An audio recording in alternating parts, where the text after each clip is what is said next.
Olá! O tema da aula de hoje é Organização da Força de Vendas. Nesta aula, trabalharemos da forma como os recursos que a empresa tem disponível para alcançar os seus objetivos deverão ser trabalhados.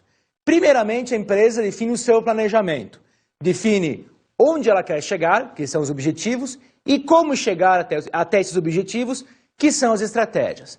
Em seguida, ela deve definir de que maneira a sua estrutura vai funcionar para alcançar esses objetivos. Em outras palavras, como os recursos que estão disponíveis, incluindo as pessoas, serão trabalhados para que os objetivos sejam alcançados. Em outras palavras, é definir um lugar para cada pessoa ou coisa e cada pessoa ou coisa em seu devido lugar. É aqui que se parte então para a estruturação da força de vendas, para a definição de cargos da força de vendas, para também o dimensionamento da força de vendas, assim como a definição de roteiros e territórios, bem como os tipos de organização na força de vendas. Abordaremos agora o dimensionamento da força de vendas.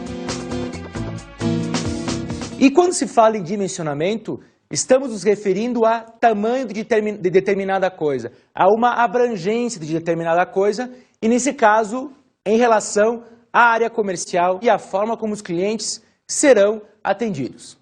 Para tornarmos o dimensionamento mais claro, vejamos agora uma definição. Dimensionamento é a determinação de quantos profissionais de vendas serão necessários para atender os mercados-alvo. Quando se comenta em definir número de pessoas necessárias para trabalhar em determinada área, nós também estamos nos referindo não apenas a vendas maiores, uma vez que serão colocados mais profissionais de venda para conseguir atingir um maior número de clientes, mas também a custos maiores, uma vez que estão embutidos nos trabalhos dos vendedores, dos profissionais de vendas, as questões ligadas à negociação, a vendas e também a apresentação do produto e visitas. Quando se define quantos vendedores serão necessários, quantos profissionais serão necessários, deve-se levar em conta, primeiramente, qual é o tempo que ele demora para efetuar essas atividades. E quando nós estamos nos referindo a essas atividades, nós pensamos ao tempo que ele demora para planejar as suas abordagens, ao tempo que ele demora para apresentar os produtos, para visitar os clientes. E nesse aspecto, não é apenas a visita propriamente dita, mas também o tempo que se demora para ser recebido, assim como também o tempo que se leva para negociar determinada coisa. É a partir com esses instrumentos, com esses dados, que a empresa pode definir qual será o número necessário de profissionais de vendas para determinada região. É importante também ressaltar em relação ao dimensionamento que se deve levar em conta qual o tempo que se tem para se fazer os deslocamentos entre um cliente e o outro. E também no dimensionamento pode haver diferenças quando se trabalha com clientes com produtos mais complexos, assim como produtos de consumo de massa. É dessa forma então que a empresa definirá como ela vai atender os seus clientes da melhor maneira possível, com profissionais adequados para cada tipo de cliente, e isso vai estar repercutindo no número de profissionais necessários para atuar em determinada área. No dimensionamento, nós temos diversos métodos para calcular esse número de profissionais necessários. O primeiro deles é o método da duração de visitas. Neste caso, se considera o número de clientes que a empresa atende ou potencialmente vai atender, o número de visitas necessário para cada cliente, assim como o tempo que se demora para efetuar cada visita. Vejamos então agora a fórmula que retrata mais detalhadamente esse método. O método de duração de visitas equivale ao número de clientes vezes a duração da visita, vezes a frequência da visita, dividido pelo número de horas disponíveis do vendedor. Digamos que uma empresa tenha 200 clientes, que cada visita dure em média 2 horas e que são necessárias 2 visitas por mês para cada cliente e, além disso, o vendedor tem disponível na empresa para trabalho junto aos clientes 24 horas semanais ou então 96 horas mensais, temos aproximadamente a necessidade de contratar 8 profissionais de vendas. O outro método para dimensionar número de profissionais de vendas é o método de potencial de vendas.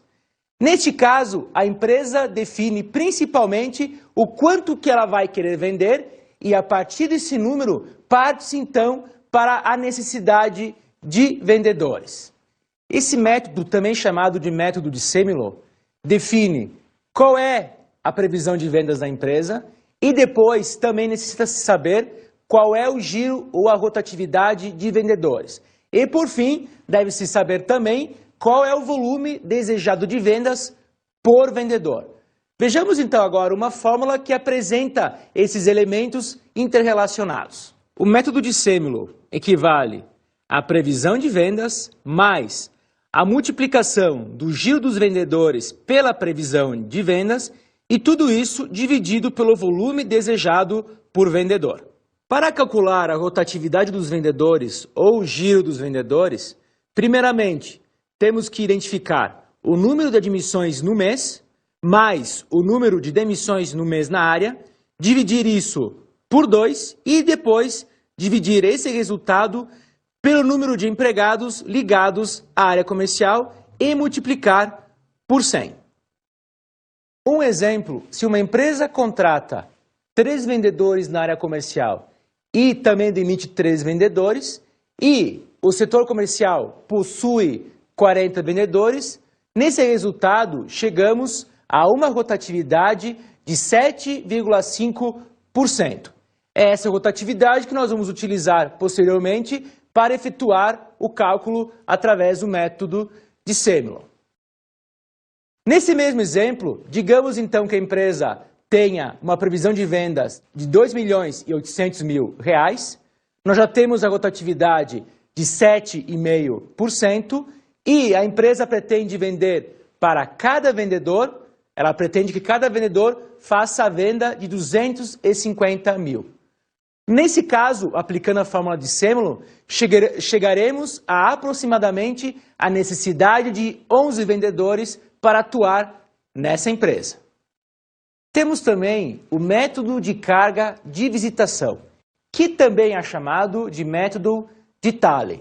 Nesse método, se refere principalmente ao potencial de compra de cada cliente.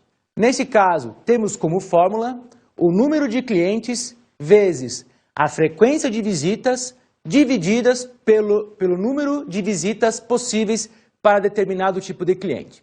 Por exemplo, temos uma empresa que trabalha com 2 tipos de cliente. O cliente tipo 1, que tem um potencial de vendas maior, e o cliente tipo 2, que tem um potencial de vendas menor. No caso do tipo 1, a empresa tem 60 clientes e efetua, em média, 2 visitas semanais. Nesse caso, para esse tipo de cliente, são necessárias 15 visitas semanais por vendedor. Cada vendedor tem condições de fazer 15 visitas por semana. Aplicando a fórmula, temos então a necessidade de 8 vendedores para esse tipo de cliente. No tipo de cliente 2, nós temos um número de 210 e são feitas visitas quinzenais, ou seja, meia visita por semana. Nesse caso também nós temos que um vendedor consegue efetuar 15 visitas semanais. No tipo 2, então, são necessários 7 profissionais de venda para atender esses clientes. Abordemos agora a estruturação da força de vendas. Depois de se definir qual é o número necessário de vendedores para poder atuar em determinada área, a empresa parte para a organização dessas pessoas para atuar no mercado. Ou seja, a divisão desses profissionais para atuar junto aos clientes definidos pela organização. Desta forma, deve-se perguntar qual é a estrutura necessária da força de vendas para atender os clientes para os quais ela definiu na segmentação e no posicionamento. Nesse aspecto, é importante considerar que clientes têm as suas peculiaridades, têm uma necessidade específica de atendimento, assim como são necessários diversos tipos de profissionais de vendas para atender alguns tipos de clientes, a partir das suas necessidades e dos seus desejos. Para ilustrarmos melhor a estruturação da força de vendas, tomemos agora um exemplo de uma empresa que trabalha com motores industriais. Essa empresa possui um supervisor de vendas internas, que é responsável pelo telemarketing, que lida com produtos mais simples, mais 2 supervisores de vendas externas, que lidam com representantes comerciais, e um supervisor de assistência técnica, que lida com funcionários. Estes são subordinados a um gerente de vendas, que é, por sua vez, subordinado ao proprietário da empresa. Assessorando o gerente de vendas, há um departamento administrativo de vendas, que dá o suporte administrativo necessário. Os vendedores, assim, podem ser organizados, podem ser arranjados por região, por produto, por cliente ou pela combinação desses elementos, que pode ser produto-cliente, produto-região, cliente-região ou então produto-cliente-região. Na organização por produto, a empresa define a atuação dos seus profissionais de venda de acordo com as suas linhas de produto. Ou seja, cada profissional terá uma linha específica para trabalhar. Considere a seguir o exemplo que trata um pouco da organização por produto. Uma empresa de produtos de higiene e limpeza possui um supervisor e uma equipe de vendas que vende apenas produtos de higiene e limpeza pessoal, e um supervisor e uma equipe de vendas que vende produtos de higiene e limpeza automotiva. Esses supervisores são subordinados nessa empresa ao mesmo gerente comercial. Na organização por cliente, os vendedores não são divididos por produtos, mas por tipo de clientes. Temos, por exemplo, uma empresa de produtos alimentícios que trabalha junto a supermercados. Nessa empresa, há uma equipe de vendedores que atende clientes grandes, outra equipe que atende clientes médios, ou seja, mercados com atuação regional, e outra equipe que trabalha com clientes pequenos, nesse caso, pequenos mercados e mercearias. Na organização por cliente, então, o foco é no cliente e não no produto. Temos também a organização por região, que é um dos tipos de organização mais utilizados pelas empresas.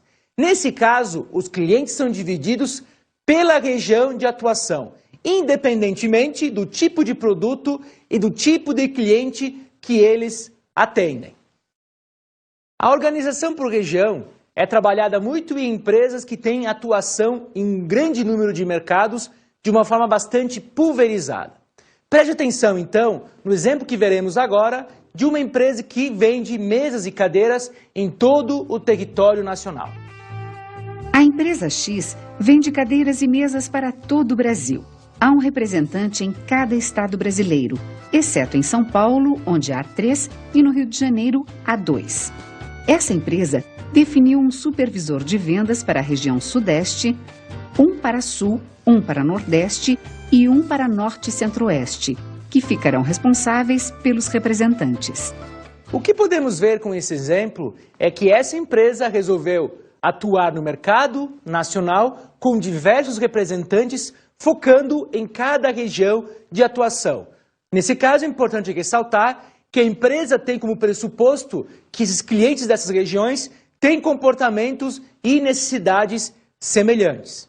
Vejamos agora, então, as organizações combinadas, onde não se trabalha apenas pela divisão por produto ou por cliente ou por região, mas sim trabalha-se de forma combinada entre esses 3 elementos. Esse tipo de organização, comum em grandes empresas, primeiramente divide o mercado por produto ou então por mercado cliente e posteriormente divide esses mesmos mercados por regiões. Tomemos o exemplo de uma empresa que trabalha com panelas e talheres. Neste caso, a empresa definiu que trabalharia com uma equipe para panelas e com outra equipe para talheres. Posteriormente, a equipe de panelas é dividida para atuar uma parte na região sul e a outra parte da equipe na região sudeste, assim como a equipe de talheres, uma equipe para sul e outra parte da equipe para a região sudeste. Abordemos agora os cargos na venda. Nos cargos de vendas são definidas as atribuições e as responsabilidades que os profissionais possuem de acordo com as suas competências. Primeiramente, nós temos os cargos de direção e de gerência na área de vendas, que lidam com questões mais estratégicas e com liderança de pessoas. Como tipos de cargo de direção e gerência, nós temos, por exemplo, o diretor comercial, o gerente comercial, o gerente regional, o gerente de produto, o gerente de negócios, o gerente de contas, o gerente de canal, o chefe de área, o chefe de distrito ou regional, o supervisor de vendas e o coordenador de vendas.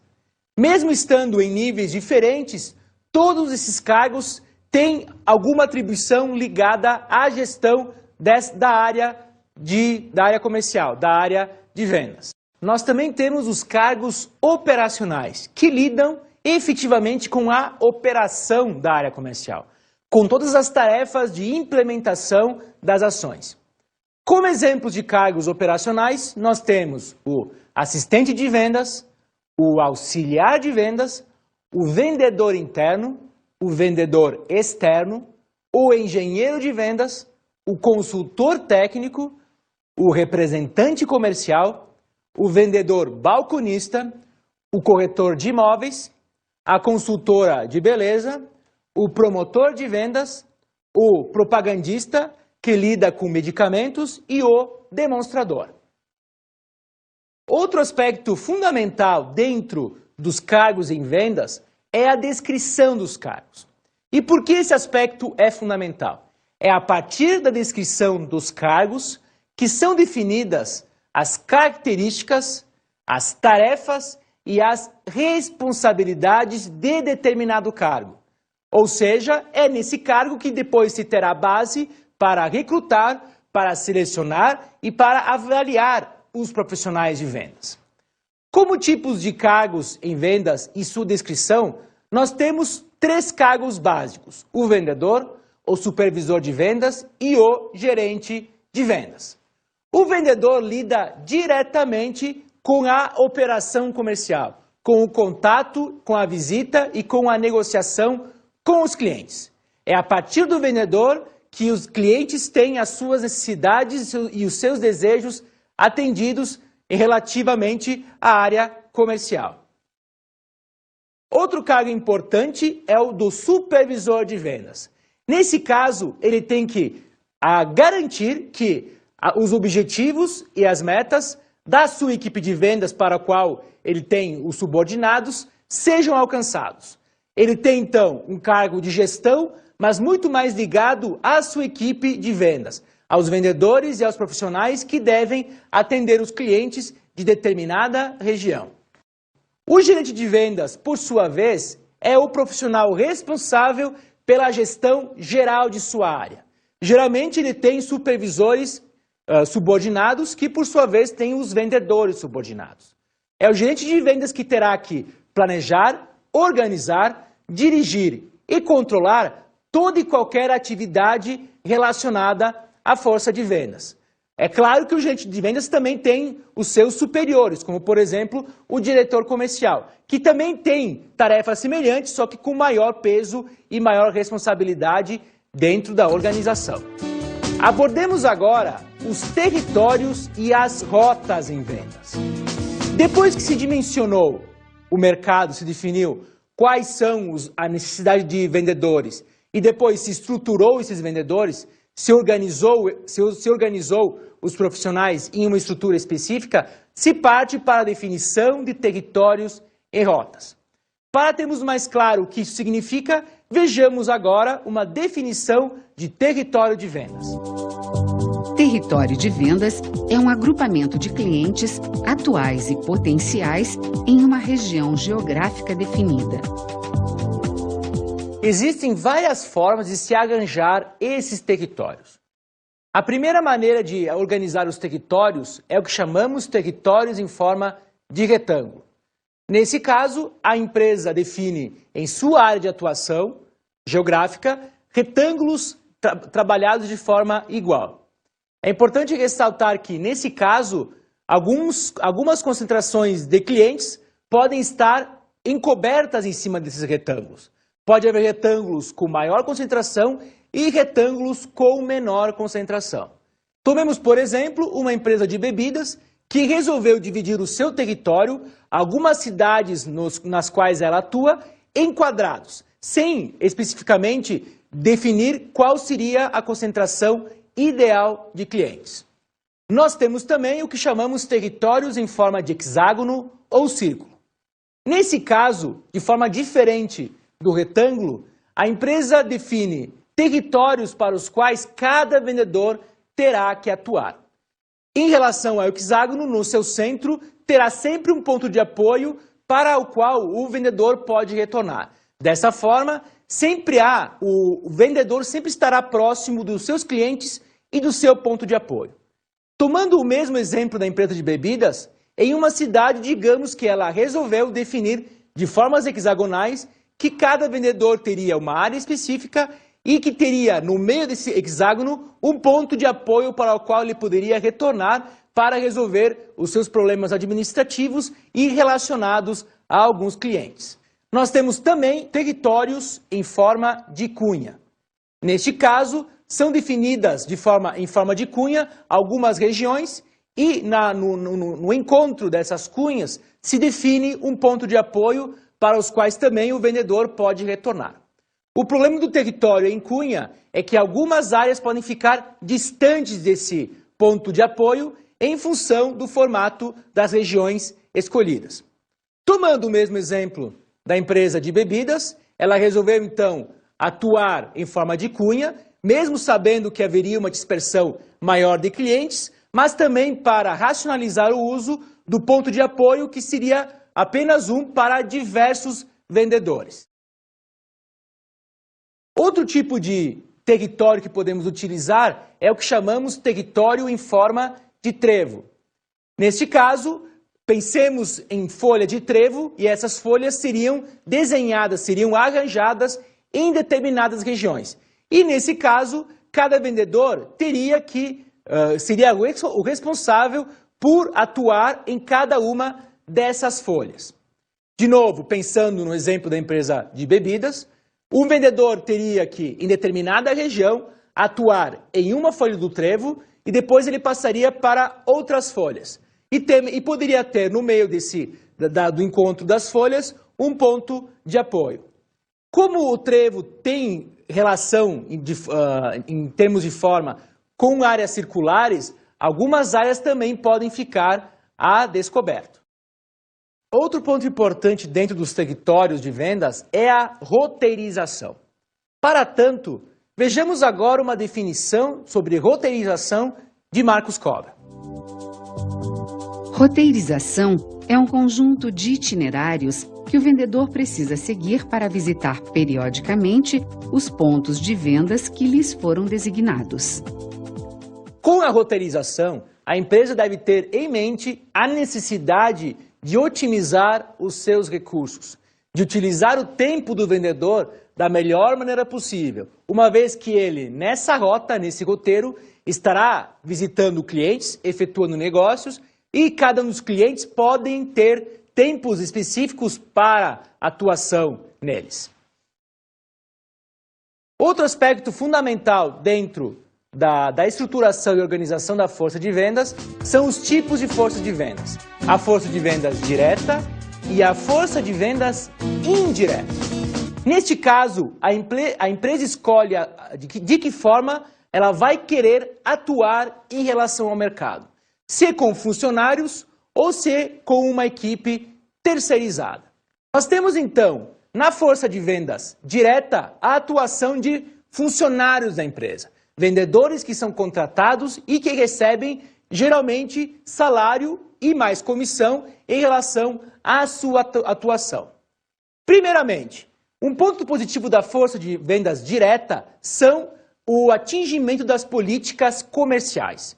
Como eles são funcionários na empresa, as diretrizes e políticas são melhor definidas e eles as têm como responsabilidades, uma vez que isso consta na definição de cargos desse profissional. Por outro lado, a equipe de vendas direta própria, ela pode ser mais barata que a indireta, principalmente com clientes que compram grandes volumes. Por exemplo, em clientes grandes, onde há volumes de vendas expressivos, um profissional de vendas direto pode receber apenas o salário e não a comissão, o que estaria acontecendo com um profissional de vendas de força indireta. No entanto, nós também temos alguns pontos negativos da força direta. O primeiro deles é o custo fixo da estrutura. Como o principal custo dessa força são os salários e mais as despesas relacionadas, se não houver venda, terá que ser pago o salário para o profissional de vendas, para o vendedor. Por isso que eu tenho um custo fixo de estrutura elevado nesse caso. Isso, por sua vez, leva a uma menor flexibilidade. Isso porque eu tenho funcionários que não podem ser demitidos sempre que as vendas serão reduzidas. Que isso é um ponto positivo dentro da força de vendas indireta. Nesse caso, a força de vendas indireta que atua com profissionais terceirizados, em outras palavras, com representantes comerciais ou vendedores autônomos, a principal vantagem é o custo variável. Como a comissão varia de acordo com as vendas, se houver menor venda, haverá menor comissão, e isso não impactará tão forte na estrutura como se estivesse considerando o profissional de vendas de uma equipe direta. Outro ponto interessante é a maior agilidade e flexibilidade. Por ele estar relacionado a um custo variável, há uma maior agilidade de se mudar essa força de vendas.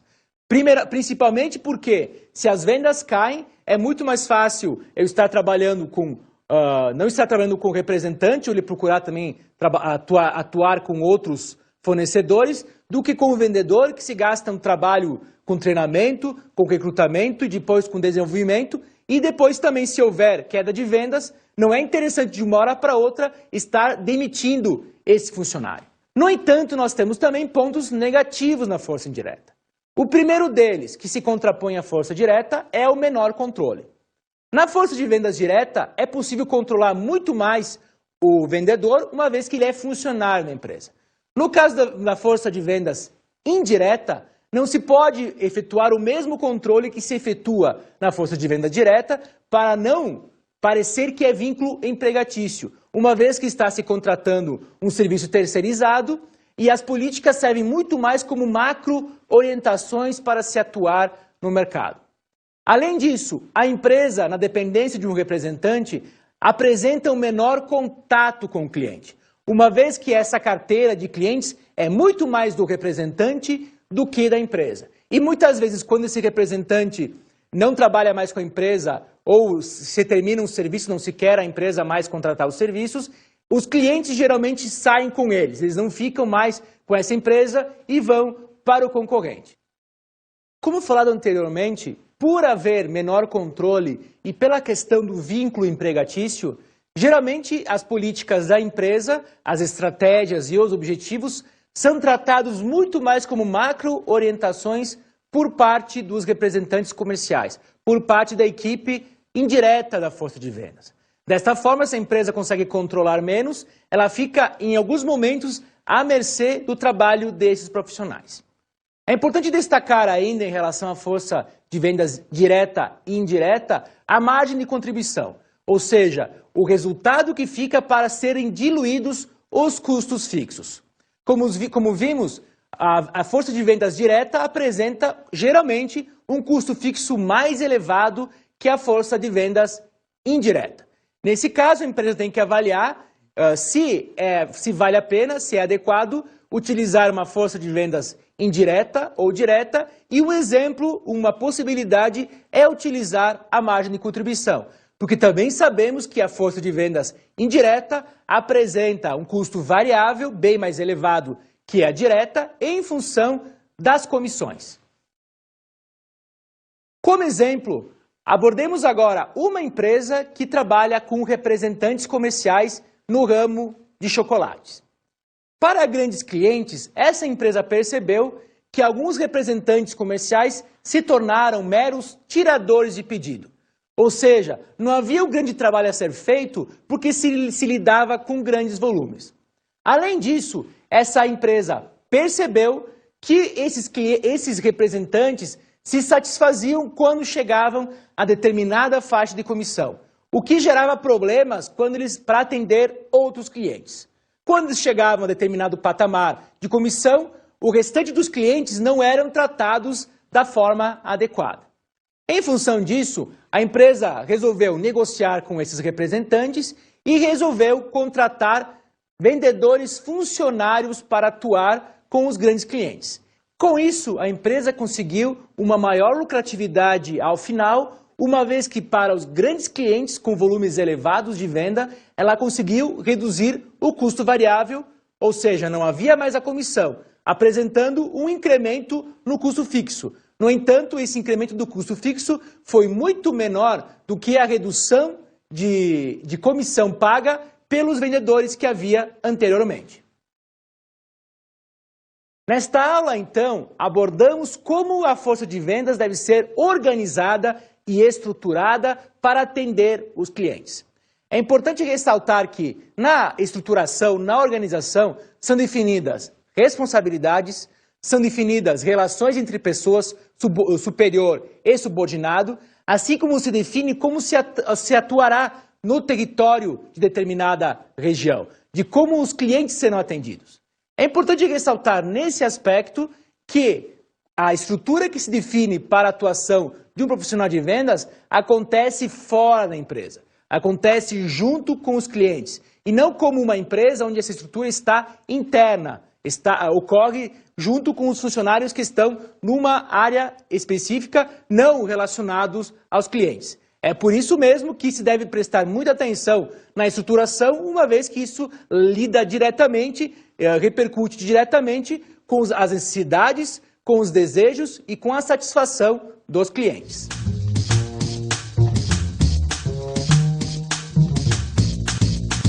Como dica de estudo para hoje, sugiro a leitura do livro Administração de Vendas, de Júlio César Tavares Moreira e colegas. E nesse livro, os autores abordam como uma empresa necessita organizar e estruturar as suas equipes de venda.